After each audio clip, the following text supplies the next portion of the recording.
tey dañoo am ay gan yoo xam ne du ñu gan yu ñu seet si woon ñun département de Nioro envoyé woon ñu TDR yi wax ñu lan nga xam ne moo ñëwoon seeni tànk mooy def ay mission ci 13 SEDAF yi nga xam ne moo am ci Sénégal te Nioro am ci benn. wax naa ne rencontre bii nag pour waxtaan la ci li nga xam ne moom la SEDAF bi réalisé lan mooy réalisation yi lan mooy difficulté yi muy rencontré ak fan la jëm lan la ñuy xaar ci moom. moo tax madame la directrice jóge ba Dakar ku ne xam ne tournée bi itam ay étapes yu bari la. maintenant pour bañ a guddal dama wax ne dinañ jox monsieur le maire de la commune de Nioro mu def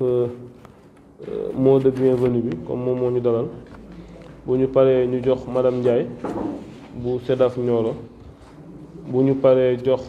madame la directrice nationale après ma lancer officiellement atelier bi. loolu weesoo dinañ def pause café bu gàtt ñëw nag dem ci présentation yi ak waxtaan bi nu mu gën a yaatoo xam naa bëgg nañ fii ak 14h30 au plus tard ñu wax farata bi ba mën a yeewi nit ñi comme que dañoo nekk ci début de semaine. Voilà, monsieur le maire, vous avez la parole. Le SEDAF de Nioro du Rip. C'est un grand plaisir pour nous de vous accueillir à Nioro pour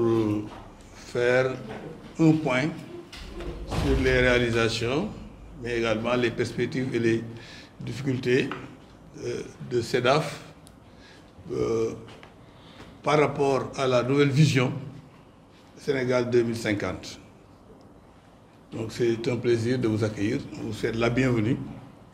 en renouvelant notre disponibilité entière, totale, à œuvrer pour la réussite des actions entreprises par le ministère de la Famille et de la Solidarité à travers ses démembrements et à travers le SEDAF. Nous sommes disponibles et nous avons toujours essayé d'accompagner, bien sûr, ces braves femmes que je félicite au passage et que j'exhorte, comme je l'avais toujours fait, à aller vers la valorisation de nos produits et à transformer l'espace qui est disponible ici à Nioro en une zone de développement artisanal et semi-industriel. Là, en ces mots, monsieur le préfet, je voudrais vous souhaiter la bienvenue. Merci. Préfet, di nuyu les sous-préfets, di nuyu monsieur le maire, di nuyu sama directrice, bala maa jàll ma nuyu IEF monsieur Diarisso, di nuyu sama directrice di ko wax bienvenue au SEDAF de Nioro, di nuyu la doyenne madame Diouf, di nuyu aussi ñaari madame Diouf lañ beneen madame Diouf bi mu àndal, di nuyu Mor mu nekk élément SEDAF boo xamante ne SENAF nga xam ne yàgg na di ñëw fii di ànd ak suñu directrice bi wàcc, di wax rek madame la directrice que ne honneur la ngay def sa tournée nga njëkkee ci SEDAF bu Nioro. C'est vrai que bi ñu xamante yàggul mais gis nañ sa comportement bu ñuy nuyul sax day sukk te mënoon na ko say bañ a fekk, ñu ngi lay ñaanal place bi sedd guy ci yow, yàlla ubbil la ay wërsëg may la ci wér ak wérle. maa ngi nuyu tamit sama collègues yi chef de service yi parce que gis naa ne wuy si nañ, ma ciy kontaan bu baax, di nuyu faîtières yi fi nekk aussi ak ONG yi, di wax rek ne SEDAF bi SEDAF la boo xamante ne pour département bi yépp la, mais dafa am aussi une vocation régionale parce que c'est le seul SEDAF qui fonctionne au niveau de la région de Kaolack. tey nag directrice seet si ñu pour ñu présenter ko li nga xamante ne moom lañ ko doon bindal ci këyit mu ñëw xool réalité yi ñuy dund muy ay contraintes wala ay défis yoo xamante ne aussi bëgg nañ cee jàll may feddaliwaat daal sama contenté di wax ne maa ngi ñaan nga am un bon séjour au niveau de Nioro mais di remercier waale suñu autorités yi en commençant par le préfet di la wax rek le madame la directrice fii sonnuma fi ndax préfet yi toog ci lépp lu ma sumb dinañ ma ko yombalal sonnuma ndax monsieur le maire mii def naa fi moom ak conseil départemental def nañ fi ay 8 mars yoo xamante ne marqué nañ ci suñu empreinte ci wàllu toppatoo famille bus bu ñu climatisé la doon jël jox famille boole ci tegal leen ci xaalis bu bari am na ci bopp bu mujj bi nga xamante ne ba ñuy ñëw dafa yëkkatiwaat xaalis jox famille conseil départemental aussi il faisait la même chose parce que dañuy dem Dakar yeneen département yi yëpp ñun ñoo leen di jox lekk nit nag bu defee lu baax danga ko koy gërëmee fi nga ko war a gërëmee monsieur le maire ñu ngi lay remercier bu baax 8 mars bii ci mujj sax jot nañ sa enveloppe ñu ngi lay ñaanal la fa jóge yàlla remplacer lu ëpp loolu waaye di ñëwaat ci préfet yi aussi toll nañ fii jamono yoo xamante ne mooy jamono yu mujj yi nga xam ne suñuy partenaire dañoo teg seen loxo ci SEDAF bi jàppale ñu bu baax mais ñoom ci wàllum kayit ci wàllu logistique dañu cee jàppale 8 mars bi ñëw aussi madame la directrice surtout les dames je vais les remercier dañoo am takkuwaay boo xamante ne ñu ngi def document bu ñu war a remettre suñu préfet te loolu yëpp ci organisation bu jaar yoon yàlla def nag ñu am xale yoo xamante ne macha allah seen xel mi ngi màcc bu baax ci suñu liggéey kii nga xamante ne aussi mooy suñu IEF bi nga xamante ne moo fi jóge jàppale na ma bu baax ci benn école maternelle bu ma initié woon fii mais yàlla dafa dogal dama ko mujj bàyyi parce que jàppale bi moo antuwut kon inspecteur ñu ngi leen di remercier bu baax parce que gis nañ jàppale bi ki nga xam ne moo fi doon jàngale ci lépp ngeen ko impliqué te laaju leen si dara sonalu leen ma si dara wan ngeen ma ne si yéen laa bokk kon pour ma bañ a guddal maa ngi yemale foofu sama kàddu di leen remercier waat encore une fois. Monsieur l'adjoint au préfet, monsieur le sous-préfet de Wakinguna, monsieur le sous-préfet de Médina Sabah, monsieur le maire de Nioro, monsieur l'inspecteur de l'éducation et de la formation, monsieur le conseil départemental, mesdames et messieurs les représentants des partenaires techniques et financiers, madame la coordonnatrice du centre départemental d'assistance et de formation pour la femme de Nioro, madame Djaï, mesdames les représentantes des organisations fêtières, mesdames et messieurs, chers invités, en vos rangs, titres, qualités et grades. C'est un immense plaisir que j'entame cette mission dans votre structure pour partager avec vous vos réussites dans la gestion du centre, dans la formation des femmes et des filles, et ainsi que dans l'accompagnement de cette cible, en fait, pour partager avec vous la vie des SEDAF. Je m'en réjouis, d'autant plus que c'est ma première visite depuis ma nomination à la tête du SENAF. Il m'a été donné l'occasion de rencontrer Madame la coordonnatrice lors de l'atelier de l'état des lieux de vos structures, c'est-à-dire des 13 CEDAF qui s'est tenu à Thiès. Ainsi, j'ai eu le plaisir de vous connaître, mais surtout de constater pendant les travaux de groupe votre engagement et dévouement à la cause des centres. Cependant, dans ma volonté d'être en contact direct avec les acteurs, les missions de terrain se révèlent aussi très efficaces. Je ne saurais commencer mon propos sans revenir sur le document stratégique Sénégal 2050,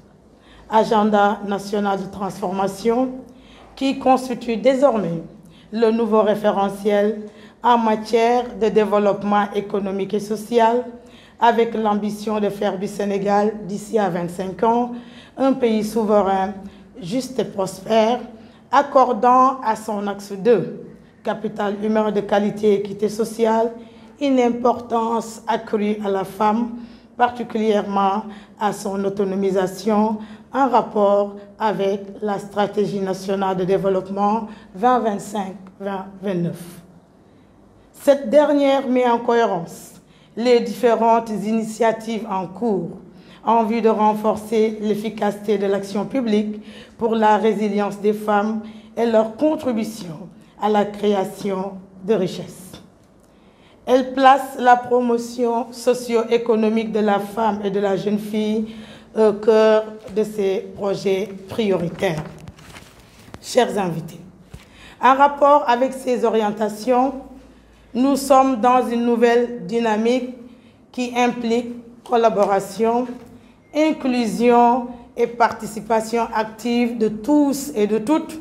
tant au niveau central qu'au niveau déconcentré. J'ai l'ambition de redynamiser les CEDAF pour leur redonner la place qu'ils méritent dans le processus d'autonomisation des femmes. Pour l'atteinte de ce noble objectif, je sollicite l'apport de tous et de toutes, mais surtout la pleine appropriation du rôle qui vous est dévolu. Ne négligez aucune collaboration, aucune partie prenante qui pourrait être utile au centre. L'ouverture et la collaboration horizontale et verticale deviennent une nécessité pour vous et pour nous, et j'entends innover avec vous aussi bien dans la prise en charge des femmes et des filles que dans leur formation ainsi que dans la transformation structurelle des centres. Œuvrons à leur redonner un visage attrayant au vrai sens du terme et que la communauté en général, les femmes et les jeunes filles en particulier, à qui ils sont destinés, en tirent le plus grand bénéfice. Dès lors, si nous nous référons aux différents services que vous offrez, il est impératif qu'il y ait une démarche harmonisée, un partage d'expériences, une synergie d'action dans vos interventions, mais également un plan de travail annuel harmonisé, bien qu'il y ait des spécificités selon les localités. La collaboration systématique entre coordonnatrices, nous devons aussi travailler, œuvrer dans ce sens-là. Mais également, nous devons aussi réfléchir sur les contenus enseignements, les curricula, l'environnement de travail dans les CEDAF.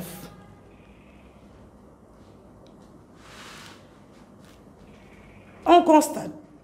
que les bénéficiaires de ces formations dans ces CEDAF ont des difficultés à intégrer la fonction publique ou à trouver du travail dans le secteur privé. Parce que tout simplement, leurs diplômes ne sont pas officiellement reconnus. Tout cela nous amène à prendre de sérieuses options dans la production d'un texte précisant les statuts juridiques et institutionnels du CENAF, d'un plan stratégique et d'un référentiel pour les apprenants. Toutes ces innovations se feront avec la collaboration de ces centres départementaux d'assistance et de formation pour la femme. J'entends aussi prendre des mesures fortes pour améliorer l'environnement de travail et l'intervention et l'ensemble des interventions des CEDAF. Le partenariat ne sera pas un reste. Je redynamiserai ceux qui sont en latence et en aurez d'autres dont vous serez les principales et principaux bénéficiaires. Chère coordonnatrice, cette visite complète l'état des lieux, dans le sens où elle me permet de constater personnellement ce que vous avez mentionné comme activité, comme contraintes et réussites. Elle me donne aussi l'occasion de découvrir les atouts des CEDAF en termes d'environnement, de travail, de participation communautaire et de partenariat. Nous avons l'obligation de résultat, et cela seul un engagement de l'ensemble des coordonnatrices et du niveau central peut nous y mener. Le CENAF et ses démembrements, notamment les centres, au niveau des concentrés, doivent se positionner comme des partenaires stratégiques des autorités administratives, territoriales et de la communauté. Ainsi, les acteurs, la communauté, doivent-ils reconnaître en vous les bras opérationnels du CENAF et par ricochet du ministère de la Famille et des Solidarités. Faisons du CENAF et des CEDAF des structures de référence dans la prise en charge de la femme et de la fille. Que chaque femme et que chaque fille ciblée par nos interventions trouve chez nous une source de satisfaction de ses besoins, quels qu'ils soient. Chers invités, je reste convaincue que la démarche participative et inclusive que j'ai adoptée participe à l'efficacité et à l'efficience dans la gouvernance des CEDAF, dont les principales directives m'incombent en tant que directrice. Je ne saurais terminer mon propos sans remercier les autorités et la coordonnatrice qui ont mis tout en œuvre pour mobiliser la communauté autour de cette mission qui relève d'une importance capitale pour moi. Je vous remercie de votre aimable attention. ma tënk tuuti ci wolof ginnaaw bi ma baaloo ak baal ñëpp ak di sàq yàlla suñu borom baal ñu ci tabaski bi ñu jóge man la madame Sarr di wuyoo Ndeye Gnilane Faye directrice bu bees bi CENAF du Centre national d'assistance et de formation pour la femme. Centre boo xam ne dafa am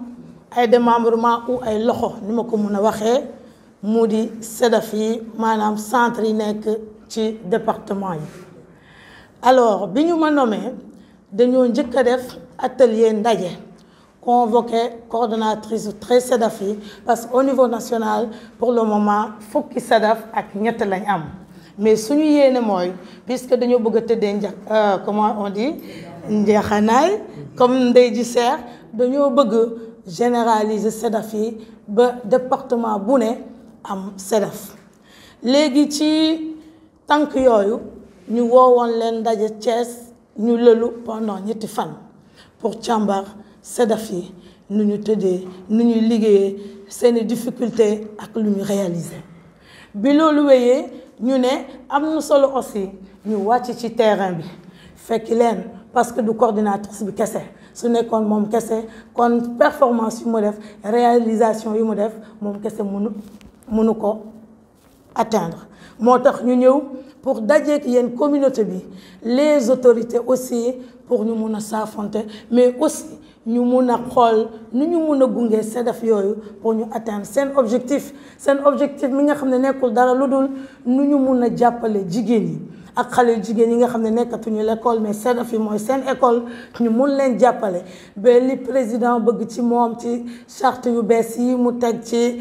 comment dire ce document de stratégie de transformation nga xam ne dafa bëgg bépp jigéen bépp xale bu jigéen mënal boppam te centre yooyu ñooy aider ñoo nekk ci au niveau déconcentré pour mun a def liggéey boobu ñu mun a ñëw dajeek yéen xool ensemble nu ñu mun a def ba gunge coordinatrice yooyu bu ñu atteindre atteindre objectif yooyu loolu moo nekkoon suñu tànk fii visite si Nioro ba ñëwee depuis hier aussi wax dëgg fa yàlla kontaan nañu madame Ndiaye gënati nañoo kontaan bi ñu génnee bureau préfet loolu moo waral sax rencontre bi accusé tout retard parce que dañoo demoon ci préfet de visite de courtoisie visite boo xam ne riche na parce que jàng nañu ci moom xelal nañu am na yoo xam ne xelal nañu ko bu ñu fa tegee suñu tànk liggéey bi baaxoon na mais dina gën a baax pour balaa may daaneel di woo ñëpp fii muy les autorités muy les organisations faîtières muy communauté muy ñëpp ñun ñëpp nañ jàppoo ñun ñëpp nañ bokk objectif suñu objectif mooy gunge jigéen ñi gunge xale jigéen ñi ba ku ne mënal boppam parce que jigéen bu mënalee boppam famille bi daal di naat société bu aussi daal di naat ñu ci woo ñëpp nag ku ne na ko def yi fu boppam wasalaam ngeen baal ma àq. pour loolu bul ci am benn xel ñaar d'abord parce que loolu mooy suñu cër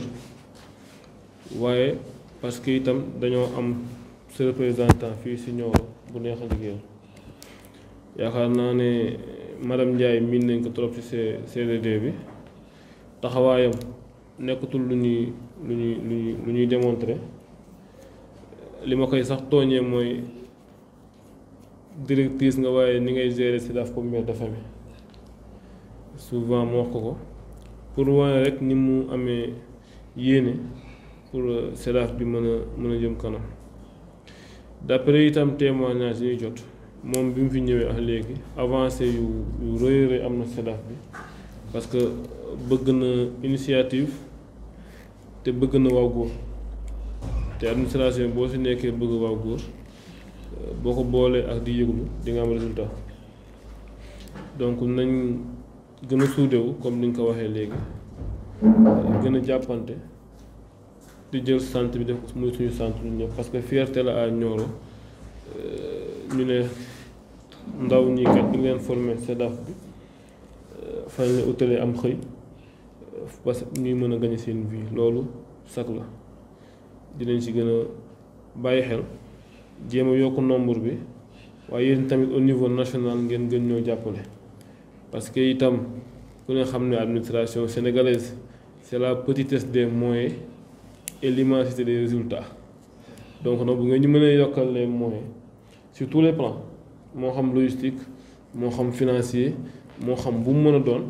dina gën a tax madame Ndiaye ak équipe am mën a atteindre objectif yi récemment am na benn appui boo xam ne taxawaayam moo tax ñu mën ko jot moom ak waa Windhoek bien que dañoo retiré wu waaye au moins bàyyil nañ ñu fii ci département bi loo xam ne du ñu fàtte seen passage au Sénégal te loolu bu fekkul woon mu distingué wu parmi ñi gën a méritante amaana dina dem ci beneen département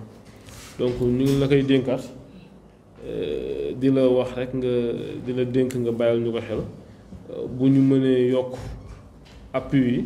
bu ñu mënee yokk lépp loo xam ne daal gis nañ ne dafay doxal SEDAF bu Nioro ñu ngi koy sàkku ci niveau central parce que itam moom lu mu yéene am na foo xam ne fa la yéene mën a yëpp mais yéen bu ngeen ko accompagner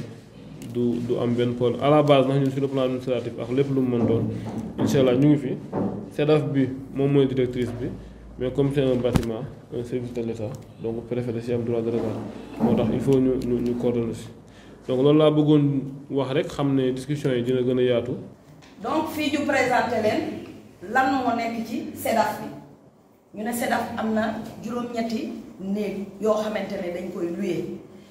néeg yooyu ñuy louer dafa am ñeent yoo xamante ne yu climatisé la ak ñeent yu ventilé mais néeg yooyu ñuy louer du ñu louer n'importe qui parce que les chambres sont destinées aux femmes loolu nag dinañ ci am jafe-jafe lool man dama koy wax toujours sax madame la directrice plaidoyer bi que ne buñ mënoon a ñàkk a louer sax man de moo ma gën parce que ni ñuy jànkonteel dafa metti te presque diñ cay dajale lu bëri parce que doo bàyyi fii yoo xamante ne ay xale dañ fay jàng ay nit ñoo xamante ne mal intentionné di fa bëgg a foo à part léegi am nañu salle de conférence am nañu ñaari réfectoire maanaam lekkukaay am nañ tamit fu ñuy jàngee informatique am ay unité de transformation nag am na buy def céréales buy def saabu ak bi nga xamante ne ay salle de classe la am na coiffure entrepreneuriat yenn saa yi dañ koy def fii wala ñu def ko ci saali si ginnaaw di fa def teinture donc di fa def ay ñaw aussi bu ñu génnee di ngeen ko gis ñu amaat benn périmètre boo xamante ne femmes yi dañ fay def maraîchage mais bi may soog a ñëw li tax ngeen gis ma bind loolu mooy dama mébétoon pour mu am ay garab yooyu maa ngi leen jëndee woon ba Thiès am na nag ñu dem mais am na si yoo xam ne sax ñu ngi commencé di produire ndànk-ndànk donc ñu bëgg koy yokk nag di wax ne ci affaire yi garab yooyu eaux et forêts jàppale nañ ñu bu baax a baax bokk nañ ci ñi invité pour ngoon gi madame la directrice donc loolu yëpp ñu ngi koy def pour gën a mën a valoriser li nga xamante ne mooy transformation bi ñuy def parce que transformation chaîne de valeur la laaj def lii ainsi de suite mais pas nga def rek nekk ci benn kii da nga koy def ba mu àgg fa nga xamante ne fa la solo si biir nii. gisee tableau bi suñu rencontre ak directrice daf ma ko yombalal parce que li ñuy def fii yëpp jotoon nañ ci tënk lu bëri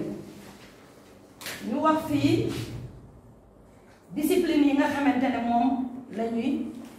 jàngale au niveau du SEDAF fii ñu ne entrepreneuriat ñu ne ban xeetu jàngale lañ fiy def kon formation dafa am ay xeet ñun xeet bi ñuy def mooy la formation continue parce que lu tax formation continue ñun boobu moo ñu jig parce qu'on n'a pas de professeur ci jooytu yi loolu ci la bokk ñu ne ñan ñooy jàngale entrepreneuriat boobu man mii yàgg naa ko jàngale boobu awma ay partenaire mais nag samay partenaire dañoo tax ma gën a teg sama loxo ci entrepreneuriat boobu mu am tam ay ONG yu nekk fii ci dëkk bi mooy ONG Kër Yaakaar ak ONG Symbiose ñoom tamit samay partenaire bu ñu ñëwee ñoom dañuy ñëw nekk comme ay co-enseignants ñoom ak CF ak CFP donc man mi may jàngale entrepreneuriat mais américain bi mu ñëwee am na ñaari xale yoo xam ne dañ leen tàggat ci cohorte bu njëkk ba ñoom tamit ñu def leen ay jàngalekat ba fi mu nekk nii man bu ma fi nekkul ñooñu mën nañu jàngale donc ñu ne bu boobaa ci pàcc boobu lan lañu ñun suñu xel ak suñu xalaat ci loolu ñu def loolu ci li ñu dund ñun lan lañ ci proposé ñu ne war nañu def li ñuy wax application du système école entreprise li nga xamante ne dinañu jëmale ci ñu renforcer ak créer des emplois avec un bon suivi parce que boo créer tamit te defoo un suivi du jarutoon sax ngay créer wala ngay renforcer ñu dem ci beneen activité bi mooy coupe couture boobu formation continue dañ ko ciy def mais formation continue bi fi mu amee jafe-jafe mooy ñàkkum jàngalekat bi ay moniteur lañuy jël wala waa CFP ñoom ñooy ñëw jàngaleel ma ngoon di nga leen mën a rencontrer parce que promettre nañ ma ne dinañ ñëw rencontrer pour wax la jafe-jafe yi ñuy jànkonteel parce que ñii ñoom dañoo am programme suñ may jàngaleel peut-être benn yoon ci semaine bi wala bu bëree 2 lay doon kon loolu c'est insuffisant pour nga mën a jox xale bi diplôme donc moo tax dañ ciy boole benn moniteur à part CFP bi ñuy jàppale moniteur la ñuy wut mooy ñu wut benn tailleur wala benn jigéen boo xamante ne moom jàng na moom tamit ba màcc ci loolu ñu boole ka xale yi mu di leen renforcer ñu ne loolu ñun lan lañ ci proposé ñu ne ñu am benn formation en technique de couture moderne xam ngeen ne gis ngeen ordinateur sax léegi dafay ñaw donc nit ñi gën nañu dugg ci modélisme ak système ci broderie bi bëgg nañ aussi xale yi ñu mën a am ñu tàggal leen en formation en sérigraphie et teinture def nañ ko fi avec les femmes artisans boo xamante ne ñoom gàncax bi la ñu jàpp moom la ñuy cuupee def nañ ko fi bu réussir am na fi suñu napp yoo xamante ne sax loolu lañ ko defaree ak la présidente des artisans ñu dem ci coiffure aussi monitrice buy jógee CFP bi mu bàyyee dañoo jël koo xamante ne ci salon la nekk donc moom moo fi nekk mais bëriwul sax élève parce que nit ñi dañuy dem ba xam ne comme directrice ni mu ko waxee li ñu leen di jox ci attestation presque mënuloo ko présenter fu bëri pour nga mën ci am liggéey donc ñu ne lan la ñuy proposer waa pour ñu jàngal xale yi esthétique ñu dem ci wàllum pâtisserie am na formatrice boo xamante ne bu dëggu la mooy madame Guèye dañ nga daan wax madame Diop moom dafay dem ba évaluation lépp moom du tayat boo ko joxul sax day ñëw moom bu dee ñaari élèves sax da leen jàng franchement moom lañuy jël une formatrice du CFP de Nioro donc foofu tam ñu proposer la formation en pâtisserie moderne donc boobu tamit am na ay jéego yoo xam ne def nañ ko bëgg nañ xale yi egg foofu